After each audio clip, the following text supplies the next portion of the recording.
মিথিলার রুমে যেতেই দেখি মিথিলা তার দুলাভাইয়ের সাথে অন্তরঙ্গ মুহূর্ত পার করছে। মিথিলা আমার চাচাতো বোন। মিথিলা প্রায় অর্ধউলঙ্গ আর দুলাভাই শুধু শর্ট প্যান্ট। তাদের প্রেমলীলা দেখে আমি থমকে যাই। এটা দেখার জন্য মোটেও প্রস্তুত ছিলাম না আমি। আমি মিথিলাকে ভালোবাসি, এটা মোটামুটি বাড়ির সবাই জানে। এই কারণে যে কত মার খেয়েছি তার কোনো হিসাব নাই। আমাকে বরাবর বলে দিয়েছে মিথিলাকে নিজের বোনের মতো দেখার জন্য। আমি মিথিলাকে এমন অবস্থায় দেখে নিজের চোখকে বিশ্বাস করতে পারছিলাম না। ছি ছি মিথিলা, এইসব কি দেখছি? আর দুলাভাই আপনি কি করে পারলেন এটা করতে? আমার আওয়াজ শুনে যেন ওদের মাথায় আকাশ ভেঙে পড়ছে। দুলাভাই বলল, অনিক প্লিজ কাউকে বইল না, কাউকে বললে আমাদের মান সম্মান থাকবে না। উনি সুমি আপুর স্বামী, দেখতে স্মার্ট আর অনেক বড় চাকরি করে। সুমি আপু হলো মিথিলার বড় বোন। আপু সকালে তার বাচ্চাকে ডাক্তার দেখাতে গেছে, সাথে চাচিও গেছে। চাচা নাই, মারা গেছে 3 বছর হয়। আব্বুও 2 পরিবারের প্রধান।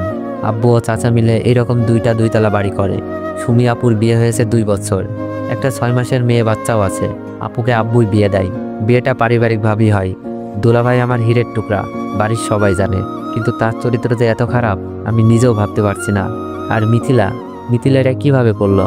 মিথিলার মতো ভদ্র মেয়ে 3 গ্রাম খুঁজেও পাওয়া যাবে না। মিথিলার সৌন্দর্য পরিবারের লোকজন ছাড়া বাইরের কেউ দেখে নাই। হাত মোজা, পাও মোজা, বোরকা পরে পর্দার সাথে সবসময় চলাচল করে। কিন্তু আজ সেই মিথিলার একই হাল দেখছি। চুপ করেন আপনি, লজ্জা করে না? আবার কথা বলেন। আর মিথিলা, তুই না পর্দা করিস, কোনো পরপুরুষের সামনে যাস না, এই তোর পর্দার আড়ালের চেহারা? আমার কথা শুনে মিথিলা কিচ্ছু বলছে না, নিজেকে ঢেকে শুধু কেঁদেই যাচ্ছে। তোর জন্য তো পুরো পদ্মাশীল নারীর সম্মান নষ্ট হলো। কি দরকার ছিল পর্দা করার? পতিতা পল্লীতে গেলেই তো পারতিস। এই মিথিলাকে যখন আমি বলতাম, মিথিলা আমি তোকে ভালোবাসি, তোর জন্য সব করতে পারবো, তখন মিথিলা আমার চরিত্র নিয়ে কথা বলতো আর আব্বুকে বলে আমাকে মার খাওয়াইতো। মিথিলা কান্না করতে করতে বলল, অনিক কাউকে বলিস না প্লিজ। মিথিলা, আমি যখন তোকে ভালোবাসি বলতাম, তুই আমার চরিত্র নিয়ে কথা বলতি, আব্বুর কাছে মার খাওয়াইতি। আজ তোর আসল রূপটা দেখুক সবাই। আর দুলা ভাই, আপনাকে আর কি বলবো। আমি রুম থেকে বের হয়ে যাচ্ছিলাম, ওদেরকে যতই বলি রূপ দেখিয়ে দিব, কিন্তু সুমি আপুর সংসারটা কি হবে? আর একটা 6 মাসের মেয়েও আছে তাদের। আর মিথিলা তো আমার চাচাতো বোনও, যাকে আমি ভালোবাসি, তার সম্মান কি করে নষ্ট করি? দুলাভাই মাথা নিচু করে বসে আছে। আমি বললাম, দুলাভাই আপনি এখন এখানে বসে আছেন? আমার কথা শুনে দুলাভাই রুম থেকে বেরিয়ে যায়। আমি বললাম, মিথিলা অন্তত তোর কাছ থেকে এটা আশা করি নাই, কাজটা কিন্তু বেশি ভালো করিস নাই। বলেই যখন রুম থেকে বের হতে যাব, দেখি দরজা আটকানো। মিথিলা চিল্লাতে শুরু করে দিছে, অনিক আমাকে ছেড়ে দে প্লিজ, আমার এত বড় সর্বনাশ করিস না, আমি তোকে ভাইয়ের মতোই ভাবি। অনিক না প্লিজ। মিথিলার কাণ্ডে আমি বাকরুদ্ধ। সেই সুযোগে মিথিলা ভিতর থেকে দরজা আটকিয়ে দিছে। আমি কথা বলতে পারছি না, গলা দিয়ে আওয়াজও বের হচ্ছে না, মনে হচ্ছে হাত পা সব বেঁধে রেখেছে কেউ। অনিক তুই আমার এত বড় সর্বনাশ করিস না প্লিজ, আমি তোর পায়ে পড়ি। মিথিলা তার কাপড় চোপড় ছিঁড়তে লাগলো, প্রায় অনেক অংশ ছিঁড়ে ফেলছে। আমি অনেক কষ্টে মুখ থেকে বের করলাম, মিথিলা কি হচ্ছে এইসব? মিথিলা অনেক জোরে চিল্লাচার বলছে, কেউ বাঁচাও, অনিক প্লিজ ছেড়ে দে, আমি যেখানে ছিলাম সেখানেই দাঁড়িয়ে আছি। মিথিলার এমন কাণ্ডে শরীরের শক্তি হারিয়ে ফেলেছি। বাইর থেকে দরজা ধাক্কাতে লাগছে দুলাভাই, আর দরজা খোলার জন্য চিল্লাতে লাগলো। দুলাভাইয়ের চিল্লানি শুনে আব্বু আম্মু ভাইয়া ভাবি সবাই মনে হয় চলে এসেছে। জোরে দরজা ধাক্কাতে ধাক্কাতে দরজা ভেঙে ফেলে সবাই। দরজা খুলতেই মিথিলা আব্বুর পেছনে গিয়ে লুকাই। মিথিলার কাপড় চোপড় ছেঁড়া দেখে আন্দাজ করে ফেলে মিথিলার সাথে খারাপ কিছু হতে যাচ্ছিল। মিথিলা নাকা কান্না করছে। মিথিলাকে ভাবি আগলে নাই, আর সবাই আমার দিকে অগ্নিচক্ষু দেখাতে লাগলো। আব্বু আমার সামনে এসেই ঠাস ঠাস করে কয়েকটা চর বসিয়ে দেয়। ভাইয়া এসেও অনেকটা চর মেরেছে। আমি কিছু বলতে যাব, সেই সুযোগ নাই, সবকিছু এত দ্রুত হচ্ছিল। মিথিলা, অনেকটা তোমাকে কলেজে যাওয়ার জন্য ডাকতে এসেছিল, তোমাকে এত খারাপ অবস্থা দেখা যাচ্ছে কেন? অনেক কি তোমার সাথে কিছু করেছে? ভাবি হয়তো বিশ্বাস করতে পারছে না আমার মতো ছেলে এমন একটা কাজ করবে। মিথিলা ভাবিকে জড়িয়ে ধরে নেকা কান্না করছে আর বলছে, ভাবি আমি শুয়েছিলাম, অনেক এসে আমাকে একা পেয়ে আগের মতো ভালোবাসার প্রস্তাব দেয়। আমি বড় আব্বুকে জানাবো বলাতেই অনেক আমাকে বলে আমি নাকি অনেক মার খাওয়াইছি, তাই আজ তোমার ইজ্জত কেড়ে নিব। তারপর অনেক আমার সর্বনাশ করতে থাকে। আপনারা না আসলে আজ অনেক আমাকে কি যে করতো। মিথিলার কথা অবিশ্বাস করার কোনো কারণই নাই। আগেই বলেছি 3 গ্রাম খুঁজেও এমন মেয়ে পাওয়া যাবে না। আব্বু মিথিলার কথা শুনে যেন আরও রেগে গেলেন। তুই আমার ছেলে ভাবতেই লজ্জা লাগছে, যে নিজের চাচাতো বোনের সাথে এমন করতে পারে, সে অন্য মেয়েদের কি না করবে। তোর এই বাড়িতে কোনো জায়গা নেই, বের হয়ে যায় বাড়ি থেকে। আব্বুর কথা শুনে চোখ বেয়ে পানি পড়ছে। মাথা নিচু করে কান্না করতে করতে বললাম, আব্বু আমি কিছু করি নাই, ওই তুই আমাকে আব্বু বলবি না, আজ থেকে আমার একটা ছেলে, তুই মরে গেছিস। আব্বুর মুখে এই কথা শোনার থেকে মরে যেতে পারলেও অনেক বেশি খুশি হতাম। আম্মুকে বললাম, আম্মু আমি কিছু করি নাই। মিথিলা কথা আটকে দিয়েই আম্মু বলল, জানি না কোন পাপে তোকে পেটে ধরেছিলাম। আম্মুর মুখে কথা শুনে মনে হচ্ছে কলেজা ছিঁড়ে যাচ্ছে। আর কাকে বলবো, যেখানে আমার গর্ভধারিণী মাই বিশ্বাস করলো না, আমাকে কিছু বলতেও দেয় নাই। আমি দুলাভাইয়ের দিকে তাকালাম, মুখে শয়তানি হাসি। আর মিথিলা এখানে নেকা কান্না করছে। সুমি আপু চলে এসেছে, যার আদরে আমার বড় হওয়া, যে আপুটা আমাকে আপন ভাইয়ের মতো ভালোবাসে, আমাকে এখনো মুখে খাবার তুলে খাওয়ায়, সেই আপুটাও সবকিছু শুনে কান্নায় বুক ভাসাচ্ছে। আজ আমি আপুর চোখও খারাপ হয়ে গেলাম। মিথিলার রুম থেকে বের হয়ে আমার রুমে গিয়ে কাপড় চোপড় গোছাচ্ছি, কারণ এই বাড়িতে আমার জায়গা নেই। আর আমি কোন মুখে থাকবো এখানে, যেখানে সবাই আমাকে দর্শক বলে জানে। কাপড় গোছানো শেষ, রুম থেকে বের হব, এমন সময় ভাবি আমার রুমে আসলো। ভাবিকে দেখে আমি মাথা নিচু করে দাঁড়িয়েছিলাম, কারণ ভাবি আমার মায়ের মতো আদর করে। আমার টাকা পয়সার অভাব ভাবিই পূরণ করে। ভাবি সুমি আপুর মতোই আমার একটা বড় আপু। ভাবি বলল, এটা তুমি কি করলে অনিক? আমরা তো মিথিলার সাথে তোমার বিয়ে দিতে রাজি ছিলাম। আব্বুকে না হয় আমরা বুঝিয়ে নিতাম, তার জন্য জোর করে। আমি কান্না করতে করতে বললাম, ভাবি আমাকে মাফ করে দিও, আমি পারি নাই সবার সামনে সত্যটা বলতে। ভাবি বলল, কি সত্য বলতে পারো নাই? আমি বললাম, ভাবি কথা দেন, কথাগুলো কাউকে বলবেন না। ভাবি বলল, বলো, বলবো না কাউকে। আমি কান্না সুরে বললাম, ভাবি আমি মিথিলার সাথে এমন কিছুই করি নাই। ভাবি বলল, তাহলে মিথিলার কাপড় চোপড় ছেঁড়া কেন? ভাবি আমি মিথিলাকে ডাকতে গিয়ে দুলাভাই আর মিথিলার পাপ কাজে লিপ্ত থাকতে দেখি। আমি তাদের অপমান করি, ভয় দেখাই, বাড়ির সবাইকে বলে দিব। কিন্তু পরে আপুর সংসার আর মিথিলার সম্মানের কথা ভেবে থমকে যাই। আমি রুম থেকে বের হতে যাচ্ছিলাম, দুলাভাই বাইর থেকে দরজা লক করে দেয়। মিথিলা জোরে জোরে কাঁদতে থাকে আর কাপড়গুলো ছিঁড়তে থাকে। তারপর ভিতর থেকে লক করে দেয় মিথিলা। বাইর থেকে দুলাভাই দরজা ধাক্কাছে আর চিল্লানি শুনে তোমরা এসে আমাকে এই পরিস্থিতিতে দেখলা। আমি কাকে বলবো এই কথা, কে বিশ্বাস করবে বলো? এই বলে কেঁদে কেঁদে রুম থেকে বের হতে যাচ্ছি। ভাবির চোখেও পানি, ভাবি বিশ্বাস করলেও নিরুপায়। ভাবি বলল, কি বলছো অনিক? তাদের পাপের বোঝা তোমার উপর চাপিয়ে দিয়েছে? আমি বললাম, ভাবি তুমি কাউকে বলো না প্লিজ, মিথিলার সম্মান আর আপুর সংসার নষ্ট হয়ে যেতে পারে। ভাবি বলল, জানি না অনিক, কে মিথ্যা বলছে আর কে সত্য বলছে। মিথিলা আর সুমিত জামাইয়ের তো এমন কোনো বাজে লক্ষণ দেখিনি। ভাবি তুমি আমাকে বিশ্বাস করছো না? তাহলে এটা দেখো, আমি সুযোগে সবকিছু ভিডিও করে রেখেছিলাম, ভেবেছিলাম কাউকে দেখাবো না, কিন্তু পরিবারের সবচেয়ে প্রিয় মানুষটার চোখে নিজেকে খারাপ বানাতে পারি নাই। ভাবি মোবাইল নিয়ে যেতে চাই, অনিক এই ভিডিও এখনই আব্বুকে দেখাবো। ভাবি প্লিজ, কথা দিয়েছো কাউকে বলবা না। সবার চোখে খারাপ হলেও তোমার চোখে যেন ভালো হয়ে থাকতে পারি, তাই তোমাকে সব বললাম।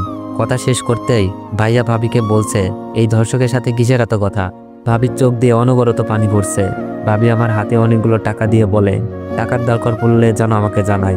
ভাবির চোখ মুছে আমার রুম থেকে বের হয়, কিন্তু আমার চোখের পানি জোড়ায় না। রুমটার প্রতি মায়া লাগছিল। আব্বুর পায়ে একবার সালাম করতে মন চাচ্ছিল, কিন্তু সেই সাহস আজ আমার নেই। সবাই আমার চলে যাওয়া দেখছে, ভাবি সবার চোখের আড়ালে বারবার চোখ মুছছে।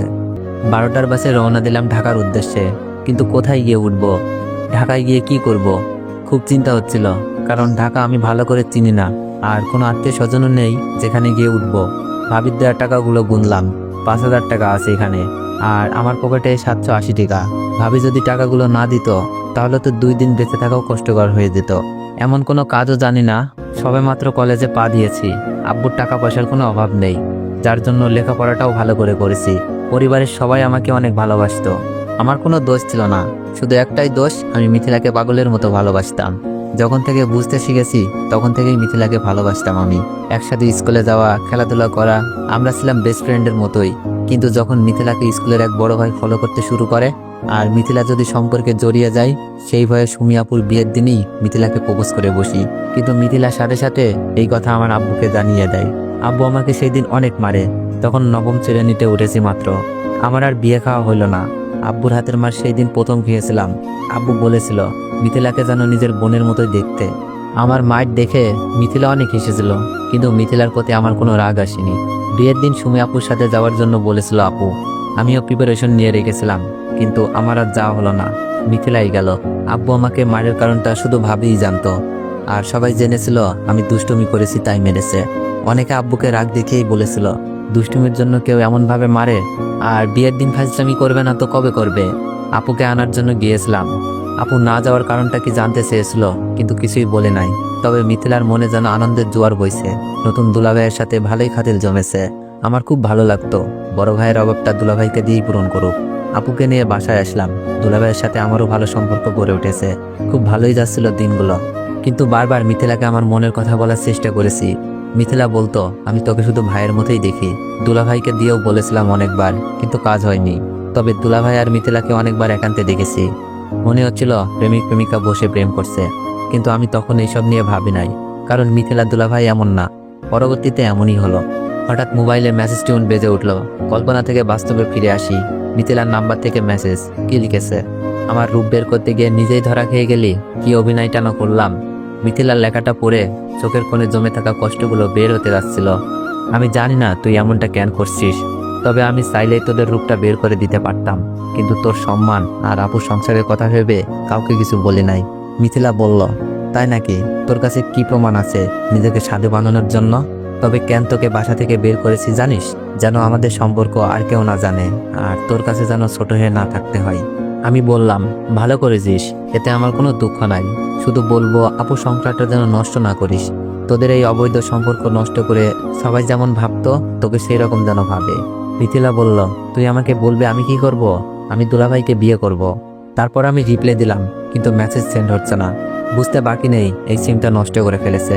কিন্তু আমার মনে খুব ভয় জন্মেছিল, আপুর সংসারটা কি মিথিলা ধ্বংস করে দিবে। তাই আমি সাথে সাথে দুলাভাইকে ভিডিও পাঠিয়ে ছোট করে মেসেজ লিখে দিলাম। আমি চাইলে এই ভিডিওটা সবাইকে দেখাতে পারতাম। এতে করে আপনার সম্মান কোথায় যেত একবার ভেবে দেখেন। কিন্তু আমি তা করিনি। আমি না হয় এই অপবাদে ভালোভাবে বেঁচে থাকতে পারবো, কিন্তু মিথিলার আব্বু নাই। আমার আব্বুই নিজের মেয়ের মতো করে আদর করে, সেই আদরটা থাকতো না। আর মিথিলার সম্মানটা কোথায় থাকতো? আর আপনার আপুর চোখে সারা জীবন ধর্ষক হয়ে বেঁচে থাকতেন। হতে পারতো আপনার সংসারটা ভেঙে গেছে, আর আমাদের বাড়িতে সেই সম্মানটা আছেই, সেই সম্মানটা ঘৃণায় পরিণত হতো। তাই আপনাদের একটা সুযোগ দিলাম, আপনাদের অবৈধ সম্পর্ক নষ্ট করুন। সম্মান আর আপুর ভালোবাসা নিয়ে বেঁচে থাকুন। মনে রাখবেন আপনার একটা ফুটফুটে বাচ্চাও আছে। আমি মেসেজটা দিয়ে বসে রইলাম। বাস একটা স্টেশনে এসে থামলো। বাস থেকে নেমে পেটে খুব ক্ষুধা লাগছিল, তাই হোটেলে গিয়ে খাবার খেয়ে নিলাম। রাস্তার পাশ ধরে হাঁটছি, কিন্তু এখন আমি কোথায় যাব, কি করব ভেবে পাচ্ছি না। আব্বু আম্মুর কথাগুলো কানে বাজছিল। তুই আমার ছেলে না, তোকে কোন পাবে পেটে ধরেছি। মাগো, তুমিও তোমার ছেলেকে চিনলা না? চোখ থেকে অনবরত পানি ধরছিল। অন্য মনস্ক হয়ে রাস্তা দিয়ে হাঁটছিলাম। দুপুর গড়িয়ে বিকেল। হঠাৎই রাস্তার মাঝখানে একটা বাচ্চাকে দেখলাম, যে কোনো মুহূর্তে গাড়ির নিচে চাপা পড়তে পারে। আমি কোনো কিছু না ভেবেই ব্যস্ত রাস্তায় নেমে গিয়ে বাচ্চাটিকে কোলে নিয়ে রাস্তার পাশ দিয়ে যাই। কিন্তু শেষের দিকে একটা গাড়ি এসে আমার পায়ের উপর উঠিয়ে দেয়। আমি ব্যথায় কাতরাচ্ছি। বাচ্চাটির মা এসে আমাকে হাসপাতালে নিয়ে গেল, আর একদিক দিয়ে আমাকে ধন্যবাদ জানাচ্ছে, অন্যদিক দিয়ে নিজের বেখেয়ালির জন্য বাচ্চাকে বাঁচাতে গিয়ে আমার এমন অবস্থার জন্য নিজেকে দোষারোপ করছে। ডাক্তার এসে আমাকে কি যেন একটা ইঞ্জেকশন দিল। আস্তে আস্তে আমার চোখ দুটো বন্ধ হয়ে আসলো। চোখ খুলে দেখি পায়ে ড্রেসিং। বাচ্চাটি ও বাচ্চাটির মা আরেকটা আমাদের বয়সী মেয়ে পাশে দাঁড়িয়ে আছে। ডাক্তার এসে বললেন, পাটা খুব ভালোভাবে ভেঙেছে। আমি ওষুধ লিখে দিচ্ছি, নিয়মিত খাবেন। আর রোগীকে 1 মাস রেস্ট দিতে হবে। খেলাধুলা কোনো কাজ করতে পারবে না। 15 দিন পর আমাকে দেখিয়ে যাবেন। ডাক্তার প্রেসক্রিপশন ধরিয়ে দিলেন।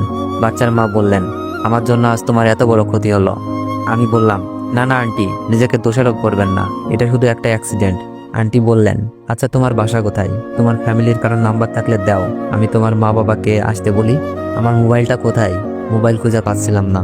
মোবাইলটা আমার হাতে দিয়ে বলল, তোমার মোবাইল রাস্তায় পড়ে ভেঙে গেছে। এটা তো একেবারেই গেছে। মোবাইল হাতে রেখে পকেট থেকে ভাবির দেওয়ার টাকাগুলো বের করে বললাম, আন্টি, হাসপাতালে কত টাকা বিল এসেছে জানি না। আমার কাছে এই কয়েকটা টাকা আছে, গ্রাম থেকে আসার সময় নিয়ে এসেছিলাম।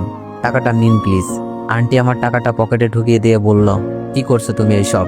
আমার ছেলেকে বাঁচাতে গিয়েই তোমার এই অবস্থা, আর তুমি আমাকে চিকিৎসার খরচ দিচ্ছ। আন্টি বলল, তোমার পরিবারে কেউ নেই? তাদের তো খবর দিতে হবে। আছে, আব্বু আম্মু ভাই ভাবি চাচা চাচাতো বোন, কিন্তু এখন আমি ওদের কেউ না। বলতেই চোখ দিয়ে পানি বেরিয়ে আসলো। আন্টির সাথে থাকা মেয়েটি বলল, তাহলে আপনি যাবেন কোথায়? আমি কান্না করছিলাম আর বলছি, জানি না। আর সকালেই বাসা থেকে বের করে দিয়েছে আমাকে, একটা মিথ্যা পাপের অপরাধে। আন্টি বলল, আচ্ছা তাহলে তুমি আমাদের বাসায় আসো, তোমার এখন রেস্টের দরকার। না আন্টি, এটা কি করে হয়? উপকার করেছি বলে আপনাদের বাসায় গিয়ে উঠবো? মেয়েটি বলল, চুপ করেন, এত ভালো মানুষ সাজার দরকার নাই।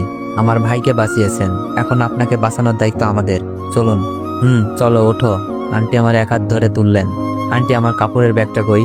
আন্টি বললেন, আমরা তো তোমার ব্যাগ দেখি নাই, মনে হয় কেউ নিয়ে গেছে। আন্টি এক হাত ধরে আর মেয়েটি আর এক হাত ধরে হাঁটার জন্য বলল, কিন্তু আমি পা ফেলতে পারছি না, খুব কষ্ট হচ্ছে। প্রথম পা ফেলেই চিৎকার দিয়ে উঠলাম। আন্টি বলল, আস্তে আস্তে পা ফেলো। তো এভরিওয়ান, নেক্সট পার্ট চাইলে একটু বেশি বেশি কমেন্ট করুন আর একটু বেশি বেশি কপি লিঙ্ক করে দিন। ধন্যবাদ।